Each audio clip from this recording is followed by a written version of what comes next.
Hola amigos, bienvenidos a esta serie de la naturaleza del hombre. Y en el día de hoy tenemos el tema la violencia física y psicológica. Y aprovecho la oportunidad para dar la bienvenida a Itamar que nos acompaña en este video. Gracias y bienvenidos a todos. Bienvenidos también a todos los que nos escuchan a través de la cadena, a través de Zoom, en directo. Y bueno, aprovecho para aquellos que no lo sepan, si ustedes quieren participar en la grabación de estos videos, lo pueden hacer en vivo, solamente contáctenos y nosotros les enviamos el vínculo para que se conecten.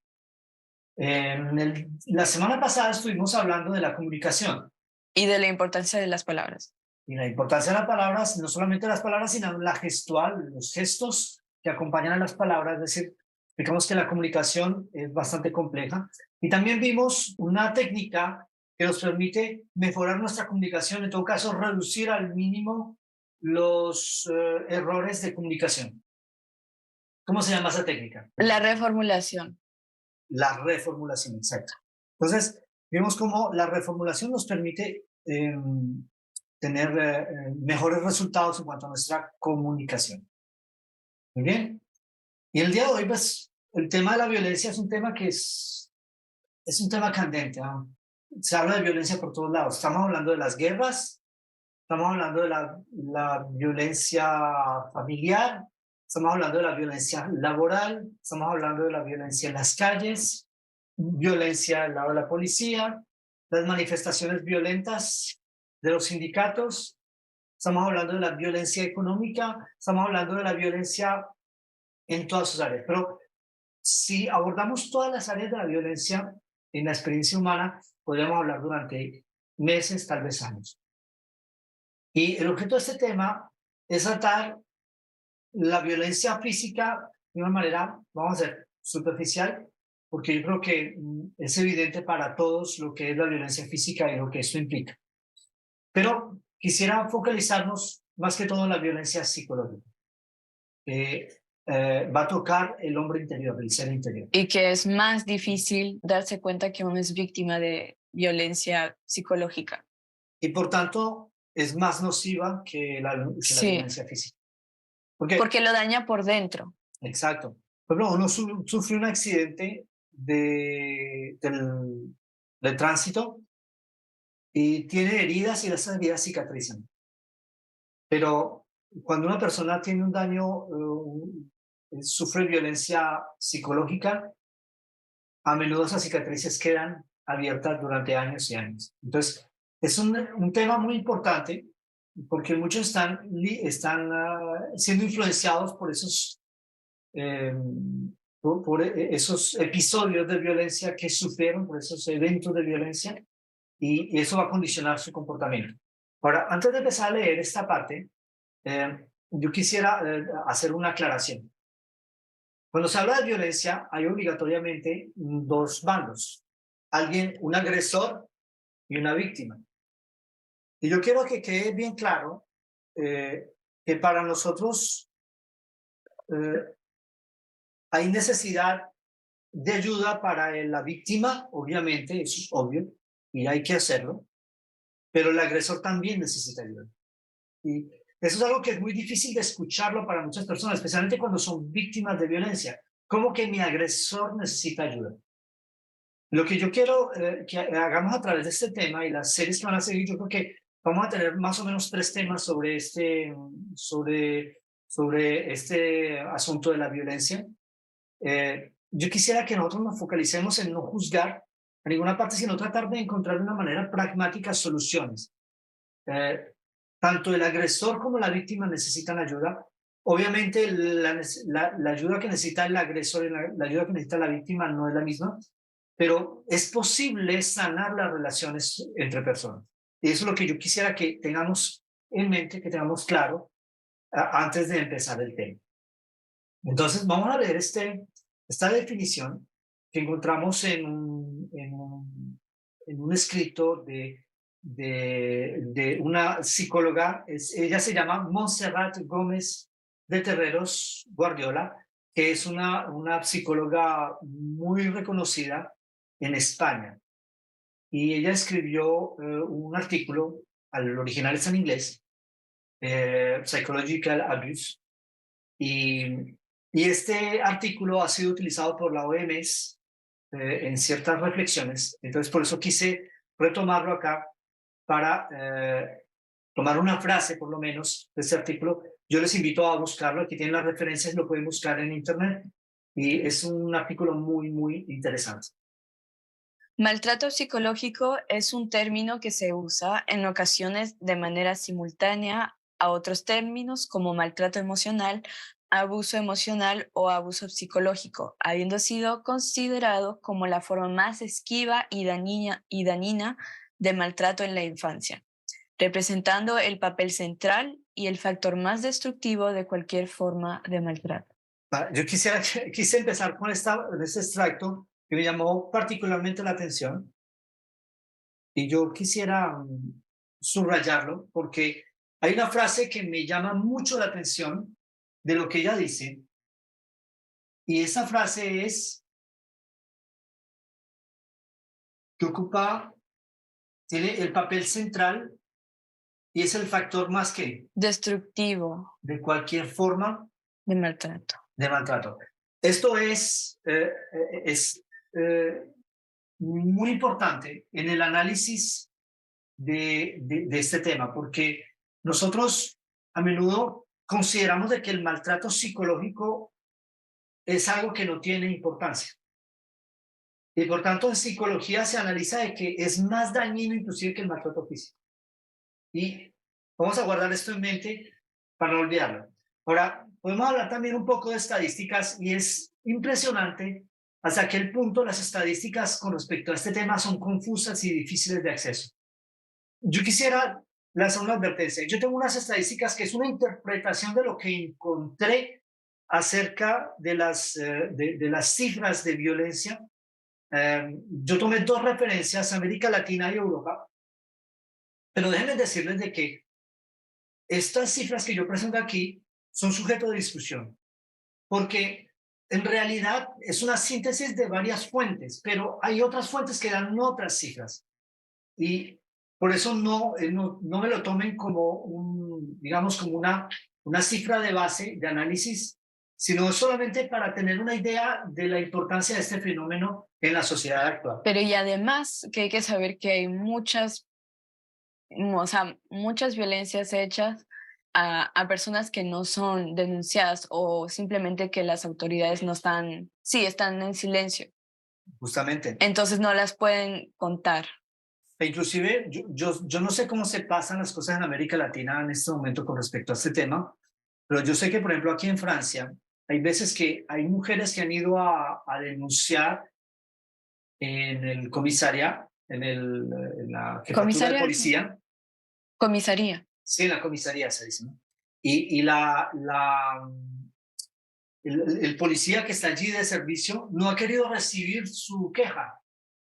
Le he dicho, ok, o no, simplemente dijo, no importa, Eso regrese. no es tan grave. Si no es tan grave, regrese, qué sé yo, en un mes, algo así. Solamente que hace poco una mujer que pasó por esta experiencia regresó a su casa, su ex esposo volvió a casa y la mató.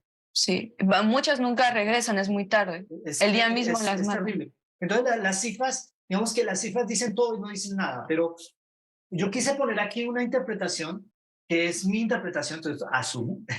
Si por favor usted me dice, ¿usted de dónde sacó? No, yo les digo de dónde salió. Salió de mi comprensión de lo que busqué. Hay tantas fuentes en Internet que a menudo son inclusive contradictorias. Con respecto a este tema no sabemos exactamente qué estamos, pero la mayoría de las cifras son extremadamente altas. Yo quisiera que nos focalicemos en el hecho de que son muy, muy altas. Y yo me quedé muy sorprendido. En América Latina, en promedio, si hacemos un promedio de las estadísticas de todos los países de América Latina, vamos a encontrar que las mujeres, de 35 a 40% de las mujeres son maltratadas. Esto es Casi la abismal. mitad, casi la Es mitad. abismal. Es un escándalo. Yo digo, pero ¿qué pasa en América Latina? ¿Qué pasa? Peor todavía, peor todavía. No tenía las cifras en porcentajes, pero hay una estimación de dos de cada tres niños y niñas son víctimas de abuso. Esto es enorme. enorme. Es decir, 66% más, tal vez 70%. Es mucho. Ahora, víctimas de abuso de diferentes tipos, puede ser abuso sexual, la violencia sexual, es también maltrato psicológico en sí, aunque es también maltrato físico, pero también puede ser abuso a través del bullying. Ustedes saben que en América Latina el asunto del fenómeno del bullying es un fenómeno corriente. Niños que son maltratados porque, o sea, hay una razón, que tienen la nariz un poquito desviada, por ahí lo cogieron, que tienen las orejitas grandecitas o así paraditas como la mía, ahí está. Que es gordito, pues ahí lo tienen. Que es blanco, que es negrito, que es azul, que es violeta. O sea, cualquier razón, que es rico, que es pobre, por ahí lo van a coger y le van a dar y le van a dar. Y es un grupo que va a buscar tener más fuerza, más influencia en su medio mediante la humillación de una persona débil, entre comillas, débil. Y esto es un fenómeno muy frecuente en América Latina, y lo que da unas cifras de abuso, pero son tremendas. Eso sin contar con el abuso en el hogar, el maltrato en el hogar, que también Claro, viene a el añadirse a estas abuso estadísticas. de parte de los padres Sí. mismos. Ahora, los hombres, en América Latina, encontré esta información, los hombres en general no denuncian el maltrato de sus cónyuges por razones culturales. Había un testimonio de un hombre que fue a la policía a denunciar que su mujer fue chorreando sangre en la cara, tenía el frente abierta y los ojos morados, y fue a denunciar que su mujer le había dado una paliza. Y fue a la policía, y el policía le dijo, o sea, hombre, defiéndase. ¿Qué es esto? Lo mismo sucede en Europa. Entonces, no se preocupen, no. En Europa no estamos mejor que en América Latina. Las cifras son un poco diferentes, pero son iguales de graves. ¿Ok? Y en Europa, las estadísticas, el promedio que yo logré calcular es de 15 a 18% de las mujeres son maltratadas. Esto es enorme también. Entonces, ¿se dan cuenta? De 15 a 18% de las mujeres sufren maltrato. Obviamente, es mejor que las cifras de América Latina. Eso sí está, que nos quede claro. Pero es igual de grave. Y 8% de niños y niñas son víctimas de abuso. O sea, esto es también muy alto, ¿no? 8%.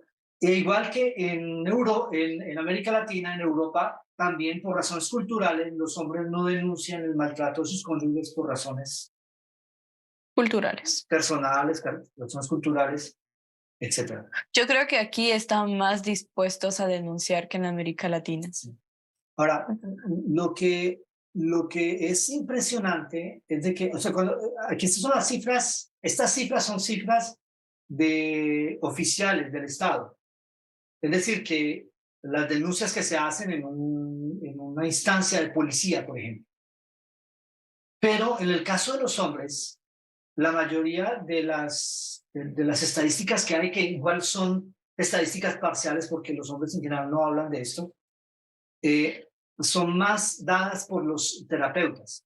Puede ser consejeros matrimoniales, puede ser psicoterapeutas, pueden ser consejeros espirituales, etcétera. Personas que van a reagrupar estas cifras, las van a unir con entre los diferentes oficios de la consejería psicológica de los terapeutas, y van a sacar unas estadísticas que igual van a ser parciales inferiores. Entonces, ¿cuál es la conclusión social del asunto? Son los hombres los que maltratan a las mujeres y no lo contrario. Esa es digamos que es la idea preconcebida que tiene la mayoría de las personas. Ahora, atención, con esto no estoy diciendo el maltrato a las mujeres no es grave, es gravísimo, gravísimo, gravísimo. Tenemos que estar escandalizados cuando una mujer es maltratada. Pero déjenme decirles, mis queridas damas, que no solamente los hombres maltratan a las mujeres, sino también hay mujeres que maltratan a los hombres. Solamente que el tipo de maltrato es diferente. En general, el hombre es más dado a la violencia física.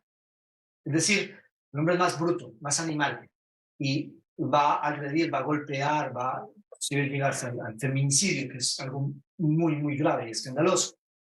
La mujer va a utilizar otras técnicas en general, aunque también hay mujeres que maltratan físicamente. Inclusive hace algún tiempo aquí en Europa, en Francia creo que fue, que hubo un caso de una mujer que practica las artes marciales y tuvo una diferencia con su compañero y le dio una paliza y casi lo mata. Y finalmente se las arreglaron para que él no hiciera el renuncio.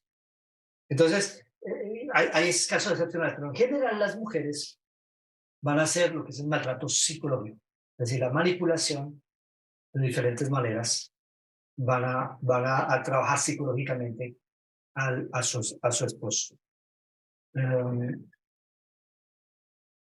Muy bien, entonces vamos a ver.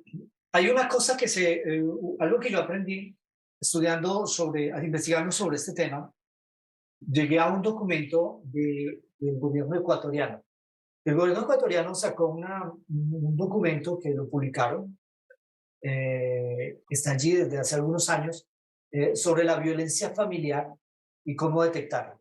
Es muy, muy interesante porque, bueno, más o menos el mismo estándar de lo que se hace habitualmente en psicología con respecto a la detección del maltrato físico. Solamente que ellos agregan aquí algo que me pareció bastante interesante, tan interesante que quise compartirlo con ustedes esta mañana, que es el ciclo de la violencia familiar. ¿Cómo es el ciclo de la violencia familiar? Es un ciclo que se da en 3 etapas. La primera etapa es la acumulación o aumento de tensiones. Es cuando la pareja empieza a tener choques, a tener choques. Empieza a ver cositas, ¿no? Cositas. Y todavía aquí no hay... Y ahí todavía no es grave. Todavía no es grave, pero ¿qué pareja no tiene dificultades? O sea, eso no significa que porque hay una discusión, porque no están de acuerdo, etcétera, que eso ya es maltrato, ¿no? Pero siempre empieza así, ¿ok? Aumento de las tensiones y esto va aumentando progresivamente hasta que llega a la segunda etapa, que es la explosión violenta o incidente agudo de violencia, que se puede caracterizar por una violencia física o también por una violencia psicológica. ¿Okay? Enseguida de esto viene el tercer ciclo, que es un periodo de calma o arrepentimiento, perdón, calma, ¿no? Entonces, va a haber como que las cosas como que se arreglan, ¿no? Y después de esto... Vuelve a empezar. Y esto lo que hace, ese círculo vicioso, es lo que hace tan difícil a una víctima de recuperarse o de salir de este ambiente tóxico. Porque como hay periodos de calma y periodos de tormenta, entonces la persona no sabe exactamente qué es lo que tiene que hacer. Dice, sí, pero bueno, es que si se arrepintió, es que no es tan malo, es que... Y hay veces que la persona que agrede, y atención, yo quiero explicar algo, una persona que es agresor en una relación de pareja no necesariamente es una persona malintencionada, no es una persona mala, no es una persona... A veces lo hace y como para esa persona ese tipo de comportamiento es normal y que no tiene la capacidad de medir las consecuencias de sus actos, le parece que no es nada, que eso es normal, así es que se pasan las cosas y punto. O así siempre le enseñaron a hacer. Muchas veces lo hacen porque sus padres les han dado un modelo violento en el cual uno de los dos cónyuges, que sea la madre o el padre, ha sido el dominante y por esa dominación le ha dado un modelo de dominación que él va a reproducir en su relación, él o ella van a reproducir en su relación de pareja. Entonces, esto para que lo tengamos en cuenta, aquí no se trata de juzgar al agresor, se trata de explicar el proceso y ver cómo se pueden ayudar a ambas partes. Entonces, el punto es de que a veces el agresor no se da cuenta. ¿Por qué? Porque en un periodo de calma, o hay veces que se da cuenta y dice, estoy demasiado lejos, pero vamos a calmar el fuego. Con el tiempo sana todas las heridas. Y entonces dentro del periodo de calma esa se va a olvidar.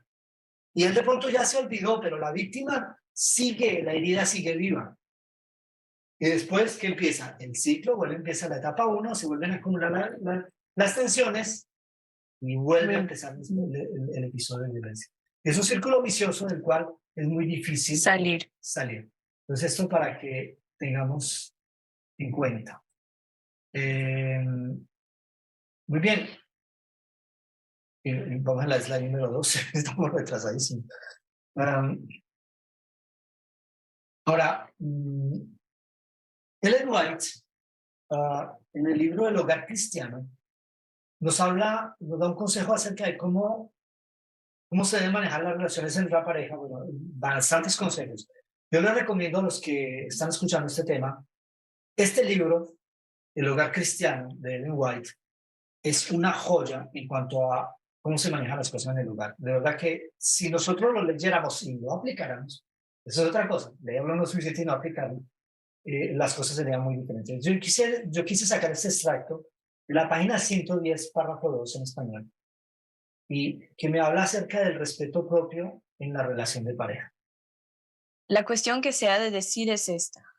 ¿Debe la esposa sentirse obligada a ceder implícitamente a las exigencias del esposo cuando ve que solo las pasiones bajas los dominan y cuando su propio juicio y razón cuando su propio juicio y razón la convencen de que al hacerlo perjudica su propio cuerpo, que Dios le ha ordenado poseer en santificación y honra y conservar como sacrificio vivo para Dios? No es un amor puro y santo lo que induce a la esposa a satisfacer las propensiones animales de su esposo a costa de su salud y de su vida. Si ella posee verdadero amor y sabiduría, procurará distraer su mente de la satisfacción de las pasiones concupiscentes hacia temas elevados y espirituales, espaciándose en asuntos espirituales interesantes. Tal vez sea necesario instarlo con humildad y afecto, aún a riesgo de desagradarle, y hacerle comprender que no puede ella degradar su cuerpo cediendo a los excesos sexuales. Ella debe, con ternura y bondad, recordarle que Dios tiene los primeros y más altos derechos sobre todo su ser y que no puede despreciar esos derechos porque tendrá que dar cuenta de ellos en el gran día de Dios. Si ella elevara sus afectos y en santificación y ora conservara su dignidad femenina refinada, podría la mujer hacer mucho para santificar a su esposo por medio de su influencia juiciosa y así cumplir su alta misión. Con ello puede salvarse a sí misma y a su esposo y cumplir así una doble obra. En este asunto tan delicado y difícil de tratar se necesita mucha sabiduría y paciencia, como también valor moral y fortaleza. Puede hallarse fuerza y gracia en la oración. El amor sincero ha de ser el principio que rige el corazón. El amor hacia Dios y hacia el esposo deben ser los únicos motivos que rijan la conducta. El punto es de que en la sociedad de hoy en día, la referencia en cuanto a sexualidad para muchas parejas es la pornografía. Y en la pornografía hay una degradación total del cuerpo, tanto del hombre como de la mujer, que es rebajado a nivel de objeto sexual. Entonces, basados en esos puntos de referencia, muchos hogares terminan por reproducir esas mismas acciones, lo cual los degrada a ambos. Hay muchos hombres que solamente reflexionan en términos de lo que han visto en las películas pornográficas y esto los lleva a degradarse a sí mismos y degradar a su esposa, humillándola y destruyendo su salud. Entonces, Ellen White aquí explica de que la conducta sexual de una pareja casada debe estar conforme a la voluntad de Dios y debe ser razonable. Eso es lo que faltan muchos hogares hoy en día y que deberíamos todos alcanzar. Bueno, muy bien, entonces vamos ahora a tratar las preguntas y respuestas y tenemos a Maggie que tiene una pregunta. Maggie, te escuchamos. Sí, hablaron acerca de el índice de violencia de la mujer y yo me pregunto, ¿tiene que ver la autoestima, la falta de autoestima y también porque usted se enfocó en América Latina y yo estuve leyendo también artículos me resulta muy interesante este artículo porque mencionaron colateralidad, así decía el artículo, de la violencia de la mujer, y, y su algo, o sea, Colateralidad. sí, su paralelo a a su falta de estudios académicos. Y encontraron que por lo menos en Perú, las chicas, por ejemplo, ¿no? Perdonen que lo diga así, pero o sea, lo dice el informe, perdonan a sus maltratadores por un plato de comida, porque las invitan a cenar y les ofrecen una cena, ¿no? Una cena romántica, y con eso suficiente para perdonarlos por todos los golpes que me pasó.